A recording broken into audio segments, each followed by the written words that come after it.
I am your friend, Dr. Charles Apoki. I have a special guest on the bishop seat. We call it the bishop seat because it's a bishop, Bishop Ejaife Eriri, that bought the seat. So it's the bishop seat. And I have a special guest, one of my longest mentees that I've had with me in Ughelli here. Can we meet you, sir? All right. Thank you so much, Dr. Charles Apoki, my life coach and my great mentor. My name is Reverend Samson Bojo. I'm the lead pastor of Angel Wings Power Assembly right here in Ughelli, and I'm also an author, an instructor, and a coach to the upcoming generation. And a pastor to my daughter. Yes, I'm a pastor to the princess of the house. Raise Apoki, raise to power 4. Mrs. Ejiro Uda. Uda, Yeah. raised to power 4. And you are the senior son of the house. Yes, sir. I'm so glad to have you here. How did we meet? Well, number one, it's a great honor to be here to be able to attend this interview. We met some years ago, precisely 2005. Okay. And it was during, there is a program that Bishop Dr. Oneronjire, Pius Oneronjire, Does every year, then when I just came to town newly. So somehow somebody introduced me to him, and I was in his office. So he asked me to preach in his church to know if what he was told about me tallies. So I preached. He was surprised. So he made me one of the moderators of the ministers program that year.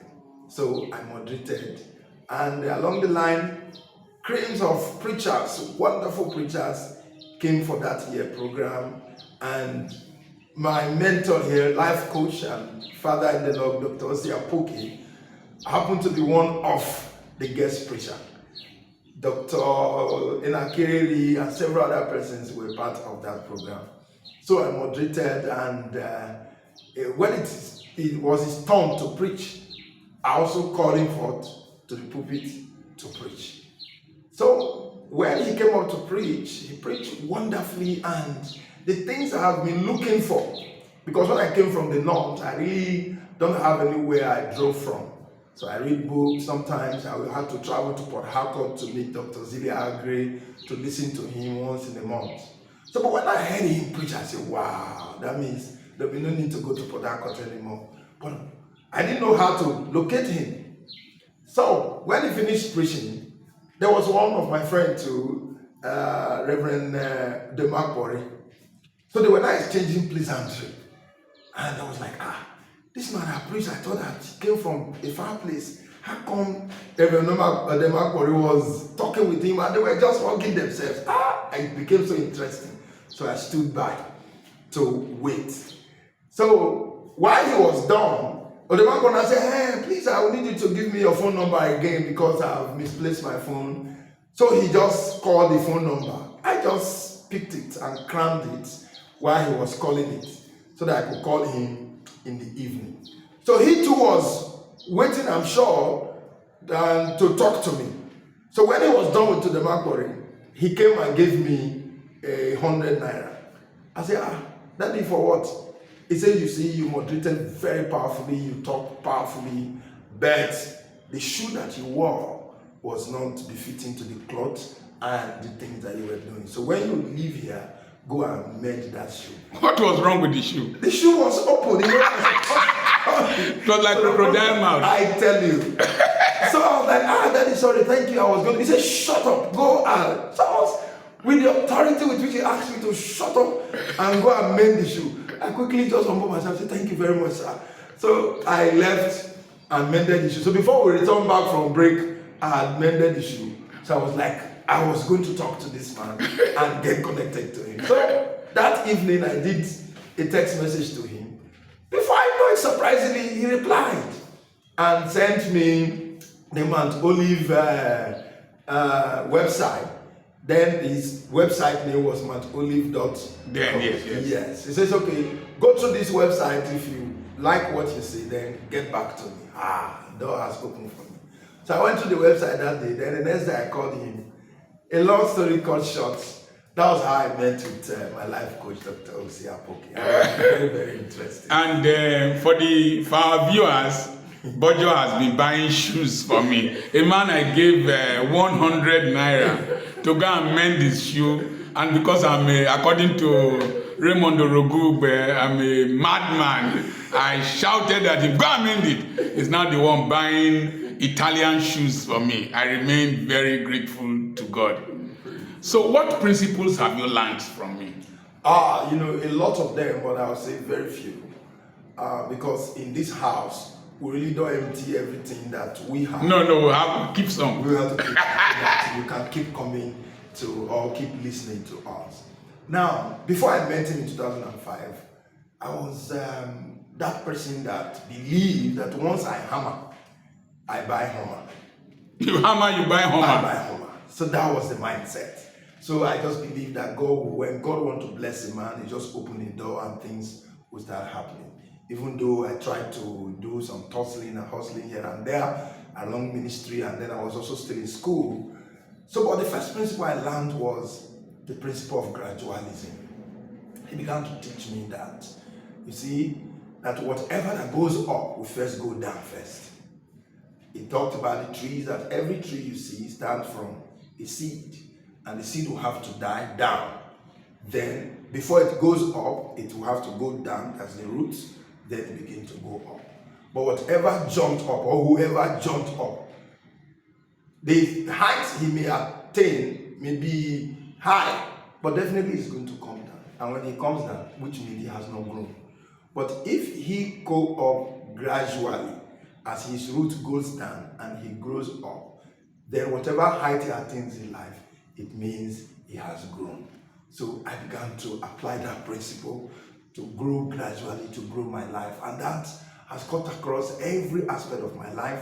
And I know that ministry had to grow gradually. Those days, I look at the people who already have big ministry and just admire them and think that one day my ministry was just going to grow up and the population will come, a lot of the things are going to be happening. But I now learned from him that these things, that life is a process and every product has a process. If you miss the process, definitely you're going to miss the product. So I now take life gradually, step by step, even in my finances, in my educational life, in my marital life, and the little height we've attained now. It is that principle that have helped me to grow and get to where I am. And I can say that I'm very balanced and I'm unshaken because I grew to where I am right now. Wow. Yes. Like as I've always said, growth is an irreversible increase in size. Yeah. While swelling is a sudden increase in size, usually with groaning, but you don't groan to grow. That's interesting. Yes. What other principle? Then he also taught me the principle of savings. Savings. Yes. In short, I could say that I'm a master or a pro in that right now. You people have known this thing more than me. I could really, those days I really don't save because of that mindset that, sometimes quoting scripture upside down.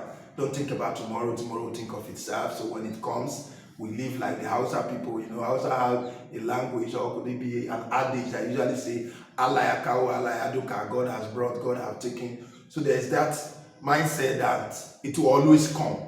But when I met him, he began to teach me how he built houses, how he has made school to grow, how his life, family grows. So then there is this principle of savings, that it is what you save and invest that makes you rich and makes you great. Wow. So I now learn how to save. I can save human beings. I save and I learn how to save my children's school fees, save school fees for myself, save rent. Now, between now and June, we should be packing to my house. Wow. Very big house that he taught me how to build. That house, is a pet house. The front is like a duplex, 5 bedroom. The back behind it will have 2 bedroom up, 2 bedroom down. and all that. But sometimes people will feel that or think that I have so much money. But it's that first principle of gradualism, then couple or come with this principle of savings. I save, I invest. I save, I invest. I've lived in the compound that we're going to park from now for the past 13 years. Wow. We've never owed rent. We've never been embarrassed. Once the rent expired, the money must have been saved. I have different accounts. I even have box where I save. You have a box? I have a box in my house. You put some notes inside? I put some notes inside. The last one you broke, how was it? I think every 26th of every year, yes. I'll open Which it. month? January or December. December 26th of yes. Of December, I'll open it. Last month, this last December, yes. I saw 183,000 inside the box. Wow, small sums of money. Those monies are usually the money that I'll take along when I'm going out in my wallet. So by the time I return back, if I did spend it or the remnant, so instead of just throwing it out or giving it to somebody, I just put it in the box. That's not actually the part of the main savings. No, that is the savings box in the house. So, and for the past 4 years, I've been using that savings box. And every second term, because in January, school resumed as second term. My children attend one of the, among these expensive schools in town. I will always use that money from the boss to pay their school fees. Wow. And stress-free. Now tell us a little bit of how you were tapping rubber